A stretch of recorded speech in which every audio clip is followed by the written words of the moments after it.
Well, hello there.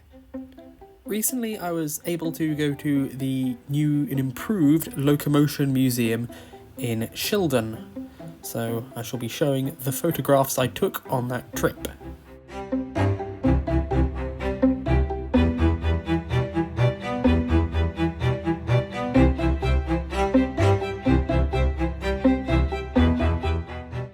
The LNER Q7 was on display, and funnily enough, this is an engine I constantly forget even still exists. I always seem to think of the Q6, but never the Q7.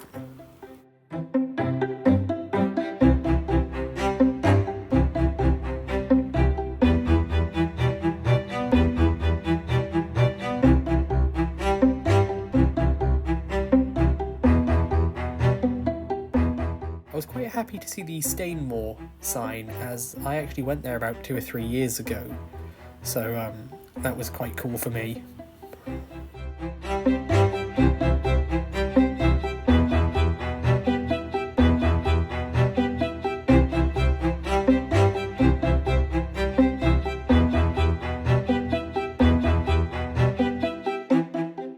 There was a Wickham trolley on display, and I am rather fond of the Wickham trolleys, as in the late 1950s, early 1960s, my grandfather used to work down by the dockside, and there was a railway there, and he remembers these Wickham trolleys running about that, and that makes them quite special to me.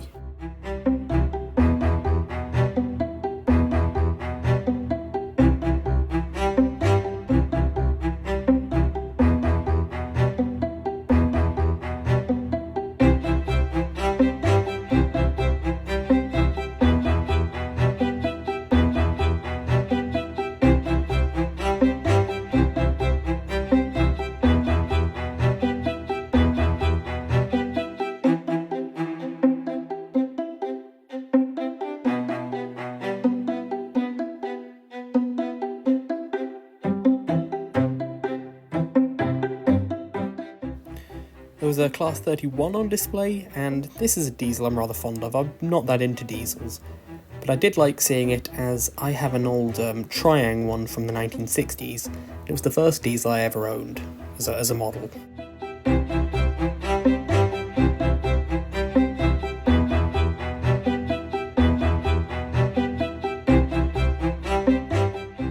There was a tender on a flatbed wagon, and I'm not actually sure which engine this comes from.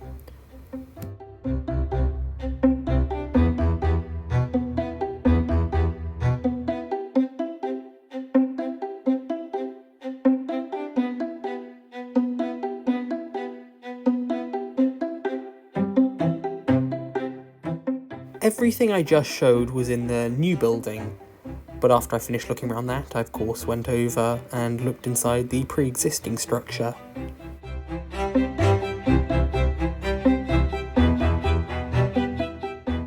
There was a replica of Stephenson's rocket that was kind of tucked away out of sight. I imagine a few people might have missed it upon their visit.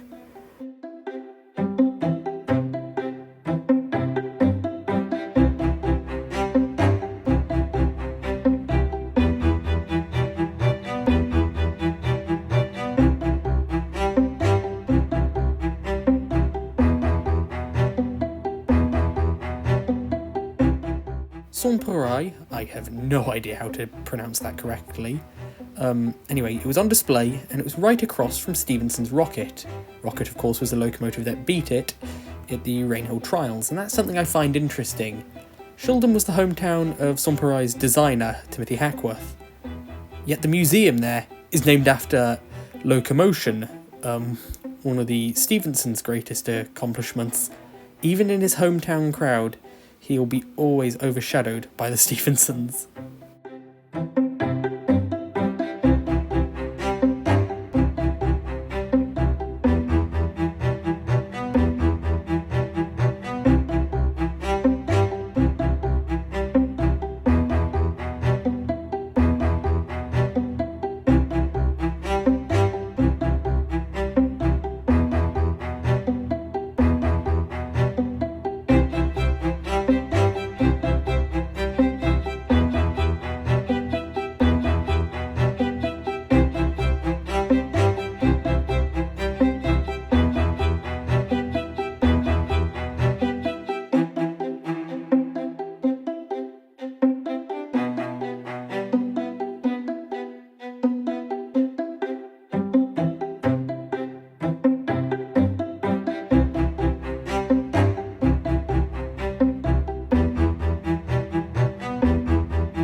was this little horse-drawn carriage, and I really, really liked the look of this thing. I can imagine, in my mind at least, this being pulled by like a terrier, even though it's horse-drawn, but a terrier or something on like a ramshackle light railway.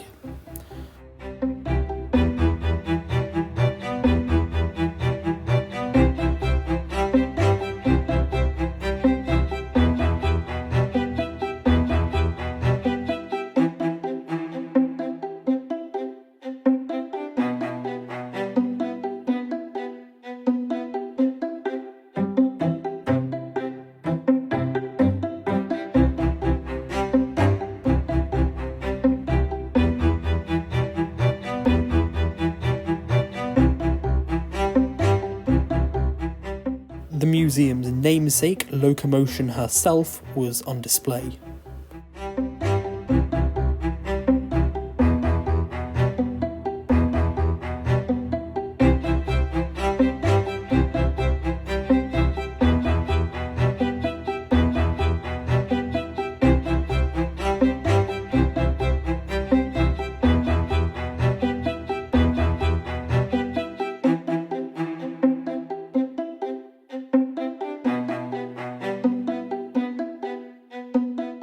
There was a display case full of early models, and there was also a rather fine three-rail Hornby Dublo layout, and I've become massively interested in sort of vintage models, sort of, well, late 1930s to early 1970s has become my favourite period of the hobby.